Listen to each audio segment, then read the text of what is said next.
and it is really the central question.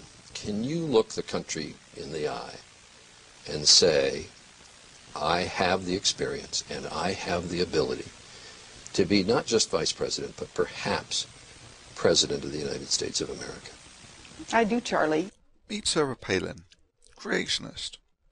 If this man wins the US elections in November and dies in office, this means Palin will become president. Sarah Palin has given almost no interviews. The following is taken from a 10-minute clip of one of her interviews. I believe that under the leadership, I believe that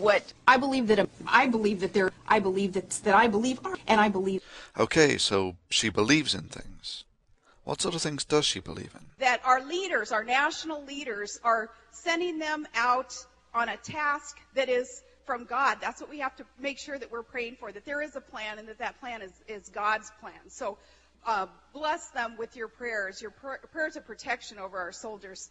So this woman believes that starting a war with Iraq was a mission from God, and that praying will protect the soldiers. Personally, I would have gone for body armour, as it seems to have a significantly better track record at stopping bullets than prayer.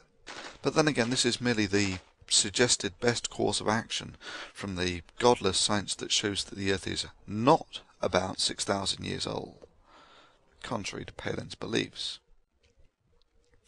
Other than that, Palin seems to believe in not blinking and incessantly calling the host Charlie. you can't blink. You can't blink. So I didn't blink then even. We must not blink, Charlie. I do, Charlie, and to this table, Charlie. But Charlie again. In what respect, Charlie? Charlie, you're God-given, Charlie. The task is from God, Charlie. In her youth, Palin was a beauty queen contestant, which may go some way to explaining her communicative skills. I believe that under the leaders that I believe that our education, like such as in South Africa and the Iraq, everywhere like such as, and... Now many open-minded and fair people will at this point be calling this a cheap and unjustified shot. I contest this. I want you to mark the following responses by Miss Teen South Carolina and Sarah Palin for articulacy, content, and how many coherent sentences they actually managed to compose. Bear in mind that one of these is widely seen as one of the most nonsensical answers ever captured on tape, while the other is delivered by someone who is running for the Vice President of the United States. I stress, both answers are completely unedited. A fifth of Americans can't locate the U.S. on a world map. Why do you think this is? I personally believe that U.S. Americans are unable to do so because some people out there in our nation don't have maps, and I believe that our education, like such as in South... Do we have the right to be making cross-border attacks into Pakistan from Afghanistan, with or without the approval of the Pakistani government? As for our right to invade, we're going to work with these countries, building new relationships, working with existing allies, but forging new also, in order to, Charlie, get to a point in this world where war is not going to be a first option. In fact, war has got to be, and military strike, a last option. But Governor, I'm asking you, we have the right, in your mind, to go across the border with or without the approval of the Pakistani government? And in case you think this is merely an isolated instance, this woman has given a few interviews. This is a clip from another interview. Class families who are struggling with health care, housing, gas, and groceries. Allow them to spend more and put more money into the economy instead of helping these big financial institutions that played a role in creating this mess. That's why I say I, like every American I'm speaking with, we're ill about this position that we have been put in, where it is the taxpayers looking to bail out. But ultimately, what the bailout does is help those who are concerned about the health care reform that is needed to help shore up our economy, helping the...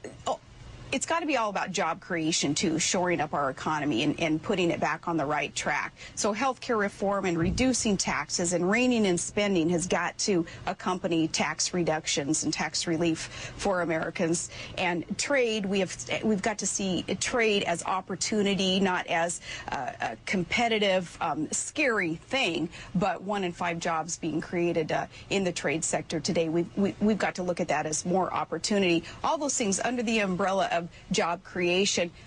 This bailout is a part of that. Did you get that? If John McCain wins, this woman will be one 72-year-old's heartbeat away from being president of the United States. And if that doesn't scare the hell out of you, it should. I'm 65 and have been covering politics as you have for a long time. That is one of the most pathetic pieces of tape I have ever seen for someone aspiring to one of the highest offices in this country. That's all I have to say.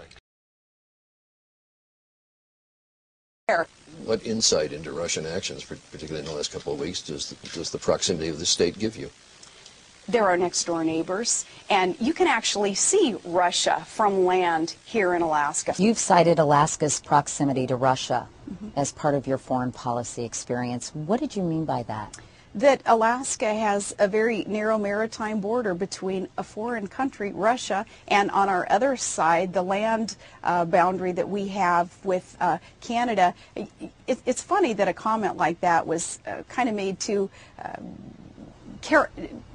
I don't know, reporters. Mocked? Yeah, mocked, I guess that's the word, yeah. Mocked? And rightly so. This is a price-winningly stupid answer. If Palin thinks that being able to see Russia counts as foreign policy experience, then being able to use Google Earth makes you a world-class foreign policy guru.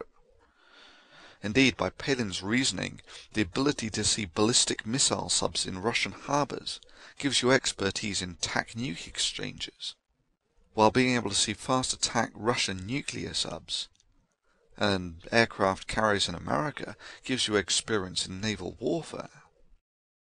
Have you ever met a foreign head of state? I have not, and I think if you go back in history and if you ask that question of many vice presidents, they may have the same answer that I just gave you. In fact, every vice president in the last 32 years and every living vice president has met a foreign head of state before taking office. More lying or simply not knowing. Do you agree with the Bush Doctrine? In what respect, Charlie? The Bush, well, what do you interpret it to be? His worldview? No, the Bush Doctrine, enunciated September 2002. So Palin doesn't know what the Bush Doctrine is. This is breathtaking ignorance. The Bush Doctrine, invented by this man. I call upon all nations to do everything they can to stop these terrorist killers. Thank you. Now watch this drive. The man who declared mission accomplished before he decided to stay the course. The guy who started the war that Palin thinks was a mission from God. The Bush Doctrine is the root cause of arguably the biggest US foreign policy blunder since Vietnam. That's about 50 years. You might have thought that Palin would have had at least a superficial insight into the political happenings of our own country over the last 8 years. The Bush Doctrine, as I understand it, is that we have the right of anticipatory self-defense, that we have the right to a preemptive strike against any other country that we think is going to attack us. Do you agree with that? Charlie, if there is legitimate and enough intelligence, what we're giving you are facts and conclusions based on solid intelligence that tells us that a strike is imminent. We know where they are. They're in the area around Tikrit and Baghdad. We cannot wait for the final proof, the smoking gun that could come in the form of a mushroom cloud. Against American people, we have every right to defend our country. However, Palin does make the odd comment that I agree with. I believe that what President Bush has attempted to do is rid this world of Islamic extremism, terrorists who are hell-bent on destroying our nation. There have been blunders along the way, though. There have been mistakes made.